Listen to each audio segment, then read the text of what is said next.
I found the box by accident, behind a stack of winter blankets I never use. It was taped with the kind of yellowing packing tape that turns brittle at the edges, like a scab you're afraid to pull off. I was cleaning my closet because the rain had pushed me indoors, and there's only so long you can stare at a wet window before you start sorting your life into piles. Keep, donate, regret. Inside the box were pieces of a world that doesn't exist anymore. A mixtape labeled Road Trip, June 95 in blocky capital letters with a star drawn in the corner. A film camera with a roll still inside, its little red counter frozen at 18. A Polaroid of 3 girls leaning over the hood of a car, me with bangs I cut myself, arms thrown around Amy and Lex, the 3 of us squinting into the sun as if believing the future would always look like that. And then the letter. I knew it immediately, by the paper, thick, cream-colored stationery I bought at a store downtown that smelled like glue and cedar, the kind of shop where time moved slowly and the owner called everyone kiddo. The envelope was addressed in my old handwriting, looping and careless, to myself, age 30. The postmark on the corner said August 1995.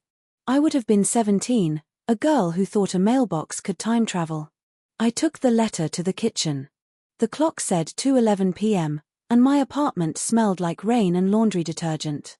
I put the kettle on for tea, because this felt like something that required ceremony, and then I slit the envelope with a butter knife, my hands shaking in a way that surprised me. Dear me, it began. If you're reading this, it means we made it to 30, and you probably look so grown up. I laughed at that, the kind of laugh that breaks into your throat uninvited. I'm 48 now. 30 came and went so quietly that one day I woke up and found that my knees made small noises when I climbed stairs. And yet the girl in this letter was talking to me like I was an older cousin who could be trusted with secrets. She thought 30 was the finish line. Here is what I think your life looks like, she wrote. You live by a lake. You keep your stereo on the windowsill so wind can breathe into the songs. You have a husband who takes pictures of you when you're not looking, because he says you only look like yourself when you don't know you're being seen. You have a dog, probably a funny one with a human name like Doug. You have a job where you make things that didn't exist before, books, or posters, or music videos. You still dance when you brush your teeth. You still keep a notebook in your bag because you're always writing. I set the letter down and stared at the kettle, the thin line of steam like a ghost escaping. Here is what my life actually looks like, a 1-bedroom apartment on the 3rd floor, paint peeling in the corner by the radiator, a view of a parking lot that turns gold at sunset. A job that's mostly spreadsheets and calm phone voices, the kind of job my 17-year-old self would have called temporary and my 48-year-old self calls safe. No dog. A marriage that ended gently and then abruptly, like a song that cuts out when you hit a pothole. A mother who needs me more now, who calls to ask how to fix her TV remote and then stays on the line just to hear me breathing. And still, a notebook. That made me smile. In my bag right now is a notebook with a soft cover that says Small Miracles. The pages smell like a bookstore. I still write lists, groceries, ideas, things I will do if courage shows up on a Tuesday. I poured the tea and kept reading. Promise me, she wrote, that you won't become one of those adults who say I used to. I used to play guitar. I used to draw. I used to run to the end of the street just to see if the sky looked different there. Please, if you find yourself saying I used to, stop and turn around and go back to whoever you were before you stopped. I pressed my fingertip to that line as if I could leave a fingerprint through time. I have said I used to more times than I can count. I used to stay out late, then make pancakes at 1 a.m. I used to go to the movies alone and sit through the credits because I loved learning the names of everybody who made the story happen. I used to call Amy after midnight and we'd talk on landlines until our mothers picked up the kitchen phones and yelled that the rates went up after 9. I used to write letters, the real kind, folded into thirds and mailed with stamps that tasted like glue and possibility. I took the letter to the window and let the grey daylight fall over it. Outside, the rain was steady, stitching the street together with silver thread. A man in a yellow slicker walked his beagle past the hydrangeas, and I wondered what his 17-year-old self might have written to him. Did he imagine a different jacket? Was his dog named after a person too? The letter went on. Here are the rules, she wrote. Wear the dress even if it's too bright. Call mom back even if you're mad, she's more than the worst thing she said in a bad mood. Tell dad the song on the radio is the best song you've ever heard and watch his eyebrows do that funny dance. Make mixtapes like spells. Don't let anyone tell you the music you love is an embarrassment. Save ticket stubs. Learn to make French toast in someone else's kitchen. Don't stay with people who say you're too much, find the ones who say you're just right. I sat down on the floor. My kitchen tile has a crack that looks like a river, and sometimes my eye follows it to the baseboard, to the place where the paint meets the past. I read the letter to the end. By the time you read this, you're probably wise. Did you turn out wise? I hope so. But if not, that's okay. Be kind instead. When it rains, put on a record and listen to Cider all the way through, even the songs you don't like at first. Don't skip. Some things only make sense in the middle. I folded the letter back into its envelope and set it on the table. I felt like I'd just been haunted by a person who was still alive, only she's a person who lives inside me, loud some days and quiet others, the ghost of a girl with chipped nail polish and glitter on her cheeks.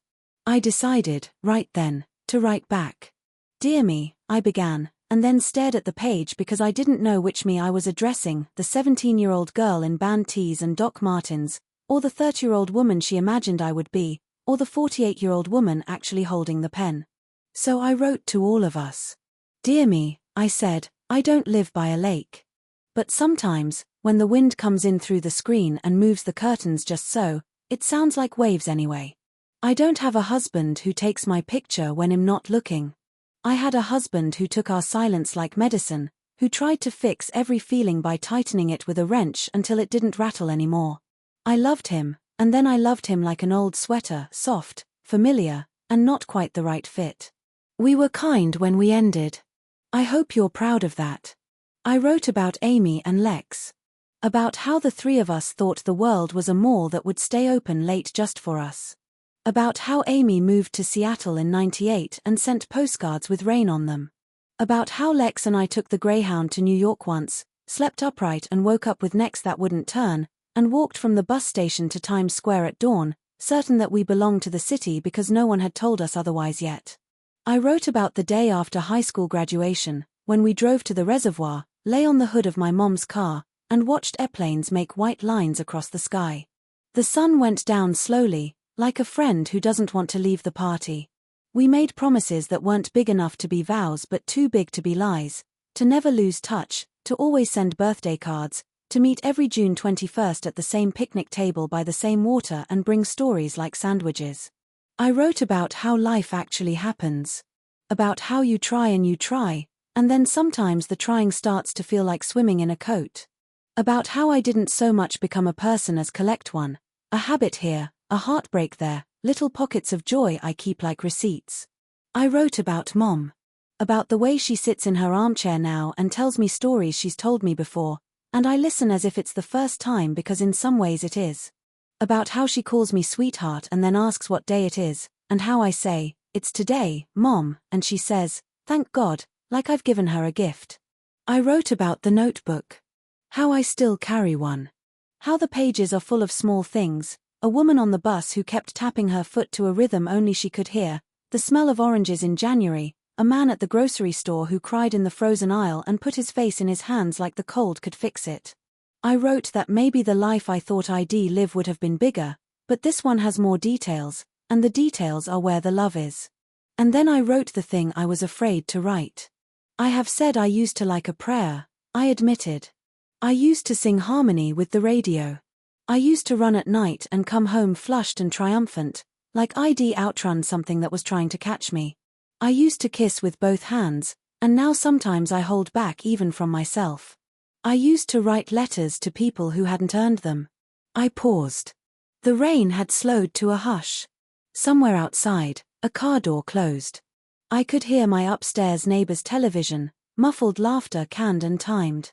I don't want to be an I used to person, I wrote. I want to be an I still person. I still sit through the credits. I still believe in side A. I still think a person can begin again on a Tuesday. I didn't know how to end the letter, because endings have always felt like lies. So I wrote, "Love, me," and put the pen down and made another cup of tea and stood at the window and let my life be quiet for a moment. That night, I pulled out the showbox where I keep old photos I'm not brave enough to frame. Underneath a rolled-up poster for a band I pretended to like because a boy did, I found a Polaroid I didn't remember, me and Amy and Lex in my bedroom, around the tape player. There's a strip of tinfoil taped to the antenna to make the reception better. My hair is in 2 braids and Lex is wearing my denim jacket and Amy is holding the microphone of a hairbrush like she's about to tell the truth. On the back, in Amy's handwriting, it says, "Spin it again, girls." The ink had bled a little into the paper, like the words were trying to sink deeper. The next day, I called Amy. She sounded exactly the same and completely different, a magic trick I still don't understand. We talked for 2 hours. We said the names of people we haven't seen in 20 years like we were rolling marbles around in our mouths. We said, "Remember when?" So many times it started to sound like a spell. When we hung up, she said, "Write to me," and I said, "I will," and then I did. Writing letters is a muscle. It remembers. It aches, then strengthens. I wrote 3 that week, 1 to Amy, 1 to Lex, and 1 to myself that I put in a new envelope and dated 6 months from now. "Read me when you forget how brave you were on an ordinary Wednesday," I wrote on the back. I started carrying stamps again, the kind with a bird on them. I bought a pack of note cards with little gold stars in the corners because teenage me loved anything that looked like it might sparkle in a certain light. The week after that, I bought a second-hand cassette player at the thrift store on Maple. I brought it home and set it on my kitchen counter and held my breath as I pressed play. The tape roared and then settled into fast car, and for a long time I just stood there, hands on the counter, listening like my life depended on it.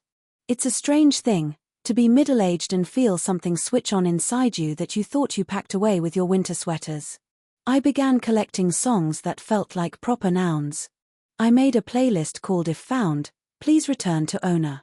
I listened while I cooked pasta and carried groceries and folded laundry with the patience of a monk.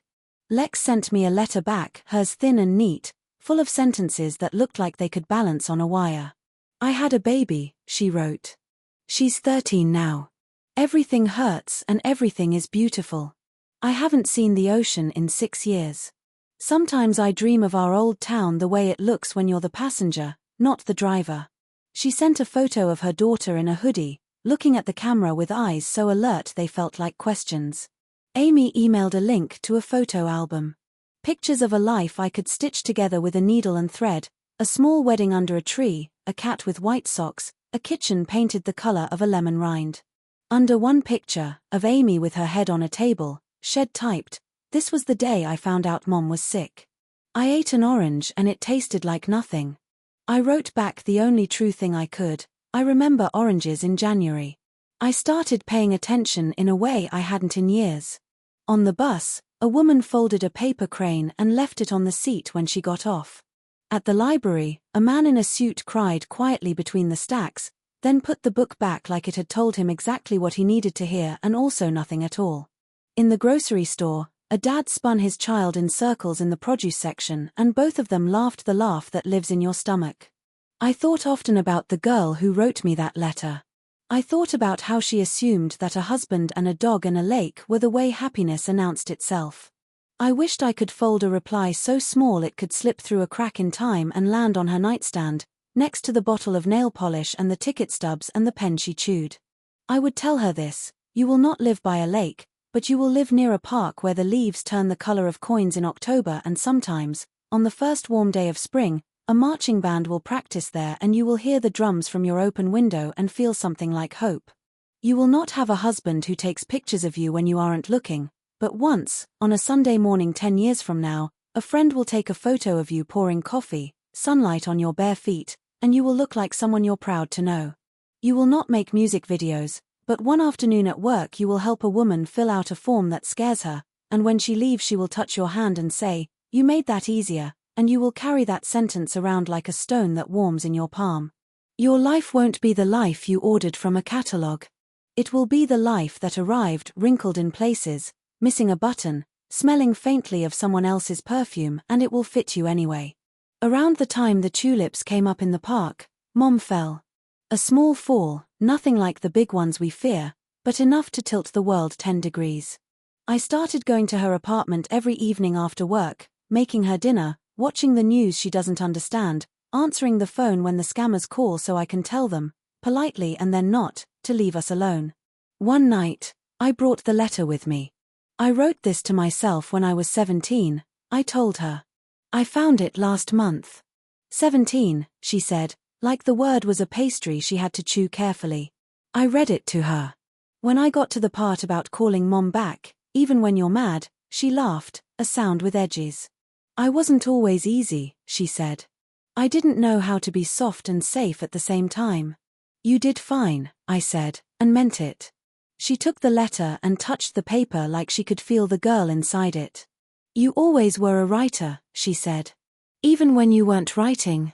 On the way home, I cried in the car. Not the kind of crying that knocks you out, but the kind that slicks your face with salt and makes the world look watery and correct. At a red light, I remembered the rules from the letter. Wear the dress. Call Mom. Don't stay with people who say you're too much. Some rules you only understand when you've broken them. I started doing small, ridiculous things. I wore the red dress with sleeves like smoke. I bought daisies on a Tuesday. I said yes to dessert. I printed 3 photos from that old roll of film I found in the camera the lab tech tried, and we got 2 shots of my thumb and one of the sky, which is exactly what 17 looks like. I made a new mixtape, only now it lives on my phone and not a Maxell cassette. I called it Letters to the Middle. Side A, Songs for When the Rain Won't Stop. Side B, Songs for the First Warm Night. I sent the playlist to Amy and Lex, and we listened together apart, texting the way we used to pass notes in class. Track 4 is an apology, Amy wrote. Track 6 is what the highway sounds like at 2 a.m., I replied. Track 9 is us, Lex said, and she was right. On the first day of summer, I went to the reservoir alone. The old picnic table was still there, graffiti layered like tree rings, initials, swear words, a cartoon face with lopsided eyes. The water looked like it was pretending to be a mirror. I sat on the hood of my car and read the letter again, and then I read my reply out loud. A man walking his dog looked at me like I'd lost my mind, and I waved, and he waved back, and it all felt like a local custom in a town that exists only in me. As the sun went down, the sky turned the color of a bruise healing. I imagined 17-year-old me looking at 48-year-old me and saying, "You're not what I expected," and I imagined saying, "Me neither," and us both laughing, and then both of us crying a little, and then both of us walking home in the dark without being afraid. At home, I put the letter back in its envelope, and then I did a thing I'd never done. I wrote a third letter, one dated 10 years from now. Dear me, age 58, I wrote, I hope your knees make fewer noises than the jokes you tell about them. I hope you still carry a notebook. I hope you didn't forget the names of your favorite songs. I hope you forgave yourself for the life you didn't live. I hope you didn't forget to love the life you did. I sealed it and put it in the box with the mixtape and the camera and the Polaroid. I closed the lid and put the box back on the shelf, not all the way to the back this time.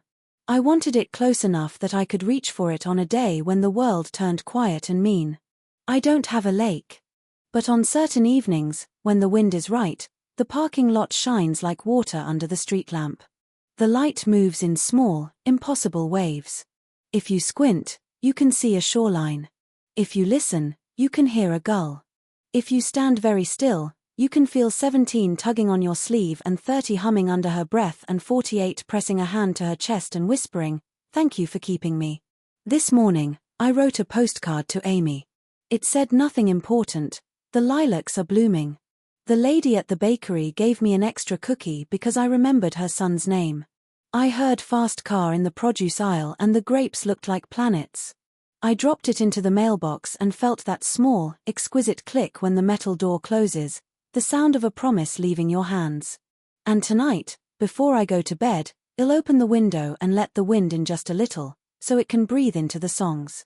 I'll make a cup of tea and sit on the floor and read my own handwriting like a map.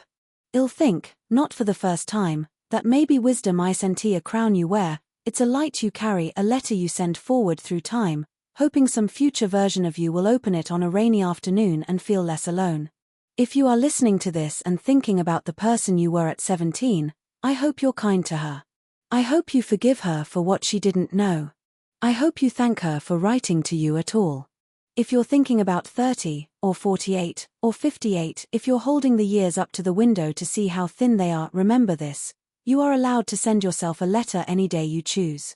It doesn't matter what the postmark says. It matters that you put a stamp on your own heart and drop it into the nearest box.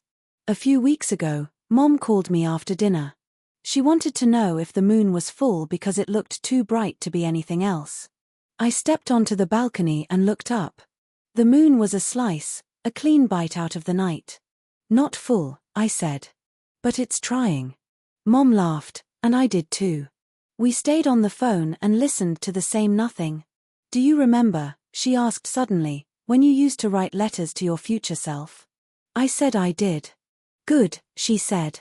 Keep doing it. You were always good at loving people who weren't there yet. I am trying to be good at loving the person I am not yet. I am trying to be the kind of adult who doesn't say I used to unless it's to honor a girl who was brave enough to tell me who she hoped I'd become. I am trying to write cider all the way through, even the songs that hurt at first. Here is the truth I keep like a stone in my pocket: some things only make sense in the middle. Letters. Lives. Playlists. We learn the chorus by heart and then realize the verse was the part that saved us. So I'm writing to you, to me, to anyone who finds this in a box behind blankets on a rainy day: wear the dress. Call your mother back, even if she asks what day it is. Open the window and let the wind breathe into your songs. Make a tape. Make a playlist. Make a promise. Don't be an I used to. Be an I still. And when it rains, put on a record and listen to cider all the way through. Thank you for spending this time with me. If this story touched you, even a little, please like this video and subscribe to the channel, because maybe next time my story won't show up in your search, and I'd really love for us to meet again.